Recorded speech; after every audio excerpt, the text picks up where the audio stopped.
क्या आपने कभी ऐसी सिचुएशन की कल्पना की है जिसमें आप हज़ारों फीट से नीचे गिर रहे हो?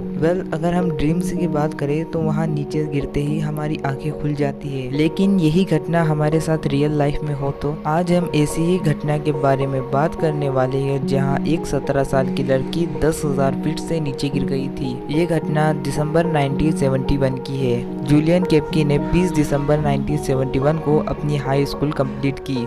जूलियन की मां लाइमा शहर में काम करती थी, जबकि उसके पिता अमेज़न रेन फॉरेस्ट पर वाइल्ड लाइफ पर रिसर्च करते थे। इसलिए जूलियन अपनी मां के साथ अपने पिता से मिलने के लिए अमेज़न रेन फॉरेस्ट के एक रिसर्च सेंटर पर जल्द से जल्द पहुंचना चाहती थी।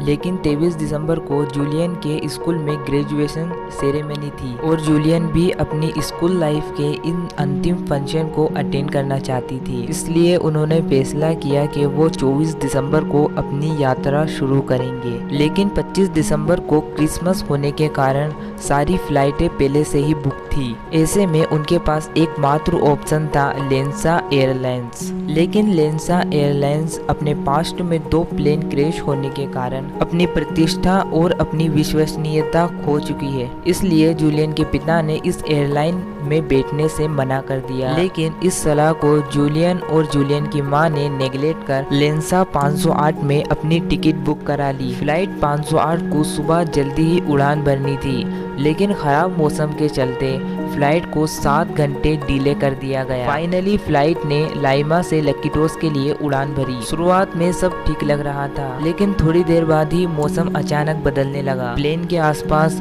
घने बादल छाने लगे। कुछ देर बाद ही प्लेन के आसपास अंधकार छा चुका था। ऐसा लग रहा था कुछ ही देर में बहुत भयंकर तूफान आने वाला है। जैसे ही फ्लाइट 508 21,000 के एल्टीट्यूड पर पहुंची तो अमेज़न रेन फॉरेस्ट के ऊपर उस एरिया में जो घने बादल थे वो तूफान में बदल गए थे। चारों तरफ तेज हवाएं चल रही थी और बिजली भी सांप की तरह मंडरा रही थी। लेकिन इतने खराब मौसम होने के कारण भी उन्होंने अपनी फ्लाइट को कंटिन्यू रखने का फैसला लिया। फेस्टिवल के चलते उनके ऊपर एक निश्चित समय डेस्टिनेशन का प्रेशर था, क्योंकि लेंसा पहले ही अपनी रेपुटेशन खराब होने के कारण काफी नुकसान उठा चुकी है। ऐसे में फेस्टिवल के दौरान लेंसा एयरलाइंस कोई नुकसान नहीं उठाना चाहती थी, सो फ्लाइट को इसी अल्टीट्यूड पर बढ़ाने का फैसला लिया। लेकिन कुछ ही देर बाद आंधी और तूफान के चलते प्लेन का संतुलन बिगड़ने लगा। यात्रियों का सामान लॉकर्स में से निकलकर चारों तरफ गिरने लगा। तभी अचानक प्लेन में सभी बैठे यात्रियों को एक जोरदार झटका लगा। प्लेन के लेफ्ट विंग पर बिजली गिरी थी। इस लाइटिंग स्ट्राइक के कारण प्लेन का फ्यूल टैंक इग्नाइट हो गया। कुछ देर बाद ही प्लेन का विंग जिसमें आग लगी थी वो टूटकर अलग हो गया।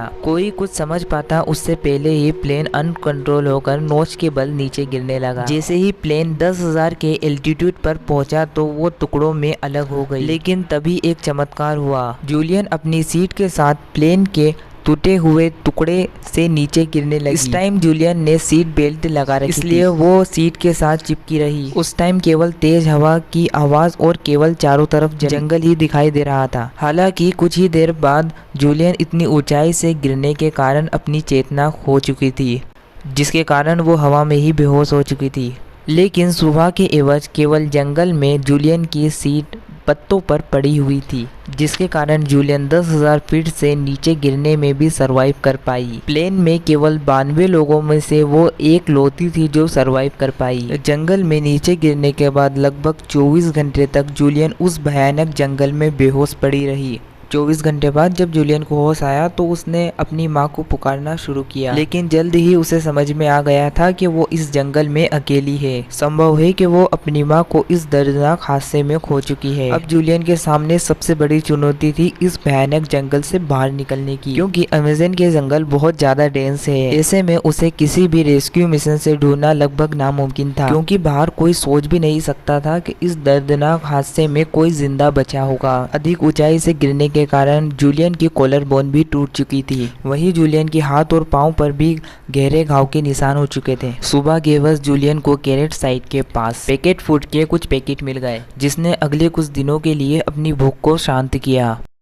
इस दौरान गवर्नमेंट के द्वारा एयर सर्चिंग मिशन भी अमेज़न के जंगलों में भेजे गए, लेकिन जंगल के अत्यधिक डेंस होने के ना तो वो एरोप्लेन के मलबे को तलाश पाए ना ही जूलियन को। जूलियन भी ये खुद समझ चुकी थी कि इस मुसीबत से उसे खुद निकलना होगा। हालांकि जूलियन के पिता अमेज़न के जंगलों में रिसर्च करते थे और जूलियन भी उनके साथ उनके रिसर्च सेंटर पर रुकती थी। इस दौरान जूलियन के पिता ने उसे बताया था कि अगर तुम जंगल में भटक जाओ तो एक पानी ही ऐसा मात्र रास्ता है जो तुम्हें इंसानी बस्ती तक पहुंचा सकता है। इसलिए जूलियन ने अपने आसपास पानी को तलाशना शुरू किया और लकीली उसको पानी की एक स्ट्रीम मिल भी गई। जहरीले जानवरों और मांसाहारी जानवरों से बचते बचते कई दिनों तक इस धारा का पीछे करते करते वो एक बड़ी नदी की तरफ पहुंच गई, लेकिन अभी भी वहां कोई इंसान के संकेत नहीं दिखाई दे रहे थे। ये उसके लिए वाकई निराश करने वाला था, लेकिन उसे ये खुद को अच्छे से पता था कि उसके खुद के अलावा उसकी मदद कोई अच्छे से नहीं कर सकता था। इसलिए उसने नदी के किनारे किनारे आगे बढ़ना जारी रखा, लेकिन वो कई घंटों तक चलने के बाद भी ज्यादा आगे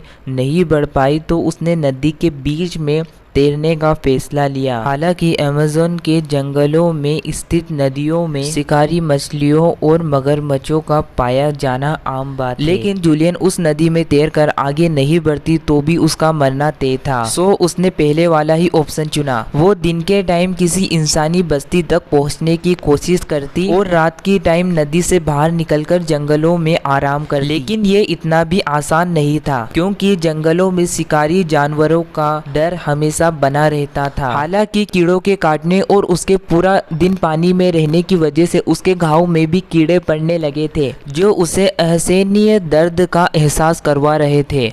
अपनी इस संघर्षपूर्ण यात्रा के 10वें दिन वो उस नदी को पार कर एक तट पर पहुंची तो उसे वहां एक लकड़ी की नाव दिखाई दी। इसका सीधा सा मतलब ये था कि वहां आसपास कोई इंसान हो सकता है। इसी तलाश में जब जूलियन ने आसपास के इलाकों में आगे जाकर तलाश की तो उसे एक झोपड़ी दिखाई दी। ये झोपड़ी अंदर से पूरी तरह खाली थी, इसमें एक आउटलुक मोटर और एक गैसोलीन का कनस्तर रखा हुआ था। इसलिए जूलियन ने गैसोलीन की हेल्प से अपने घाव को साफ किया और रात को वहीं इंतजार करना ठीक समझा। अगली सुबह जूलियन की नींद कुछ आवाजों के साथ खुली। ये आवाज झोपड़ी के बाहर काम करने वाले लकड़हारों की थी। जब लकड़हारे झोपड़ी के अंदर आए तो जूलियन ने अपने साथ 11 दिनों की जो घटना घटी वो लकड़हारों को बताई, जिसके बाद लकड़हारों ने उन्हें पास ही के सुरक्षित गांव में पहुंचाया, जहां से एक लोकल पायलट के द्वारा जूलियन को हॉस्पिटल पहुंचाया गया। बाद में जूलियन के द्वारा संभावित लोकेशन के द्वारा 508 का मलबा उठाया गया। इस घटना में मारे गए यात्रियों की डेड बॉडियों को भी रिकवर किया गया। इस तरह अपने हौसले और हिम्मत की वजह से ही